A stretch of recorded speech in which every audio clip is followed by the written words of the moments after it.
सरकारी ज़मीनों को खुर्द-बुर्द करने का जो खेल रेवाड़ी में चल रहा है, वैसा खेल हरियाणा में शायद ही कहीं और देखने को मिले। शहर के वार्ड नंबर 31 स्थित रामतलाई जोहड़ की करीब 70 करोड़ रुपए की ज़मीन पर लगातार अवैध कब्जे हो रहे हैं, लेकिन नगर परिषद के अधिकारियों ने कुछ ऐसे चुप्पी साधी हुई है मानो उन्हें सांप सूंघ गया हो।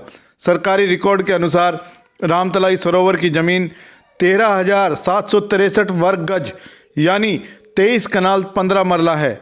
वार्ड के ही रहने वाले रतनलाल सैनी ने इसको लेकर आरटीआई लगाई थी। आरटीआई लगाई जाने के बाद राजस्व विभाग ने तालाब की कुल ज़मीन की जानकारी तो दे दी, लेकिन यह बताने में सरकारी विभाग हिचक रहे हैं कि इस ज़मीन पर कितने लोगों ने अवैध कब्जा कर रखा है। नगर परिषद के आयुक्त से लेकर अन्य अधिकारियों तक को शिकायत दी जा चुकी है, लेकिन मजाल क्या कोई सरकारी ज़मीन से कब्जा छुड़वा दे।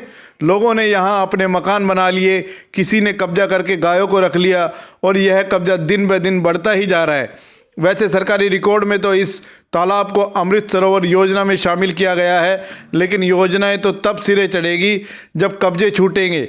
लंबे समय से रामतलाई सरोवर को अवैध कब्जे से मुक्त कराने के लिए संघर्ष कर रहे रतनलाल सैनी का कहना है कि मोहल्ले के लोग अब शिकायत करके थक चुके हैं, इसलिए आंदोलन और भूख हड़ताल ही आखिरी रास्ता बचा है। रामतलाई वार्ड नंबर 31 नगर परिषद के अंतर्गत आता है।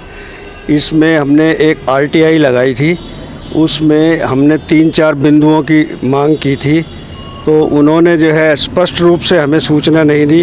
हमने उनसे कहा था कि भाई कवर्ड एरिया कितना है और मौके पर कितना है, तो इन्होंने हमको कवर्ड एरिया तो बतला दिया कि 13,763 गज है, 23 कनाल 15 मरला है, लेकिन मौके पर कितना है ये इन्होंने हमें नहीं बताया। क्यों नहीं बताया, इसका सबसे बड़ा कारण ये है कि वहाँ पर कब्ज़े हो रहे हैं।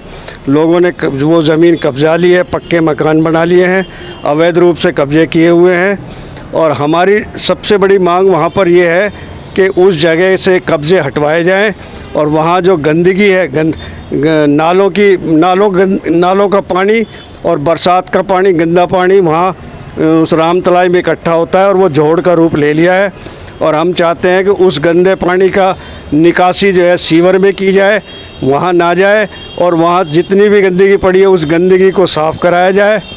करोड़ों की ये ज़मीन है, ये कितनी ज़मीन पे आपको लग रहा है कि कब्जा किया हुआ है लोगों ने, कितने वर्ग? अब ये तो नगर परिषद अगर पैमाइश कराएगी तो पता लगेगा कि कितनी ज़मीन दबाई हुई है। लगभग हज़ारों गज ज़मीन दबी हुई है, और जब चारों तरफ की पैमाइश होगी तब असलियत में पता लगेगा कि कितनी ज़मीन दबी हुई है। तो क्या लगता है कि किसी की मिली भगत है, कोई भूमाफिया मिले हुए हैं इस पूरे खेल में? ऐसा तो कुछ नहीं है कि भाई भूमाफिया है, लेकिन क्या है कि नगर परिषद की लापरवाही रही है, प्रशासन की लापरवाही रही है। इस ओर आज तक कभी भी किसी ने ध्यान नहीं दिया, ना तो किसी वार्ड पार्षद ने ध्यान दिया। अब सामाजिक मुद्दा है, सामाजिक विषय था, इसलिए हमने इस मुद्दे को उठाया है। लोग बहुत परेशान हैं, यहाँ पे गंदगी के कारण जो है मलेरिया के मच्छर पैदा होते हैं, डेंगू के मच्छर पैदा होते हैं। किन किन अधिकारियों को आप अपनी शिकायत भेज चुके हैं, किन किन अधिकारियों के पास? अब तक हमने नगर परिषद प्रधान को, डीएमसी को और जिला उपायुक्त को अभी तक दी है, और उसके ऊपर जो है चंडीगढ़ हमने निकाय मंत्री श्री कमल गुप्ता जी और मुख्यमंत्री श्री मनोहर लाल खट्टर जी तक हमने अपनी जो है समस्या से अवगत कराया हुआ है। क्योंकि वहाँ पे अवैध कब्जे हटा करके जो गंदा पानी आ रहा है वो बंद किया जाए, सीवर में डाला जाए, और नगर परिषद जो है हाउस में पास कराए, वहाँ पर एक सामुदायिक भवन, बारात घर और एक सुंदर सा पार्क बनाए, ताकि बुज़ुर्ग लोग और बच्चे उसमें घूम फिर सके और गंदगी से हमें निजात मिल जाए। ये हमारी मांग है, और पूरा मोहल्ला इस समस्या से दुखी है, और हम आशा करते हैं प्रशासन से जल्द ये कार्रवाई करेंगे। इसको से गवर्नमेंट ही बचा सकती है, हमारे बस के, हम तो खूब ट्राई कर चुके हैं, कोई सुनाई नहीं होती है। आपके समय में क्या कुछ हालात थे? आप बता रहे थे मीठे पानी का स्रोत था। ये यहाँ पर जो है ये पहले खाड़ी की बेल्ट है, ये सारी की सारी पूरा एरिया है जी, तो खारी पानी तो गौ नहीं पी सकती। इसकी वजह से हमने यहाँ पर एक कुआं है जो वो कुआं भी जो है डोनेट किया हुआ है किसी दानी ने, कि भाई गौशाला में यहाँ से पानी मोड़ी के रास्ते जाता था, पहले पाइप वाइप तो थे नहीं। उसके बाद से ये हमारे अंडर ही चल रहा है, और इसमें सारी सप्लाई जो है गौओं के लिए, पानी के लिए हो रही है।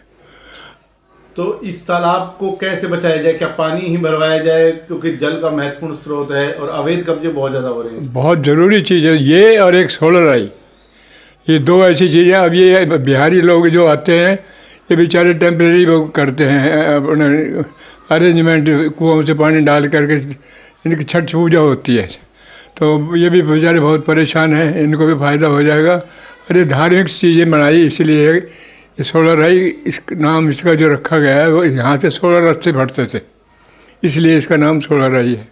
रामतलाई को लेकर आपने कभी राव इंद्रजीत सिंह जी से भी बात की? हाँ की, लेकिन कोई मैं अपने कमेटी वाले कोई एक्शन ही नहीं लिया। कई बार मैं भी गया खुद जा कर के गाड़ी में और कहा मैंने कि भाई इनको ये लैंड ग्रैबर्स हैं और कब्जा कर इसके बहाने, और हमारे पीछे को गौशाला के पीछे ये दवा आता है, मर जाती जो गायें, और ये इन्होंने सहारा दे रखा कि जी हम टंगड़ी लूली गायों का वो करते हैं अपने मल्लम पट्टी करके इनको। और मन की जो महादादरी में है, यहाँ तुम काहे के परेशान हो? हमारी भी तो गाय वहीं भेज देते हैं जब कोई ज़्यादा बीमार हो और अपाज हो जाए, को तोड़ दे दो पैर वगैरह, तो वहाँ से होकर आ जाती है, नहीं आती है तो वो वहाँ ही रख लेते हैं।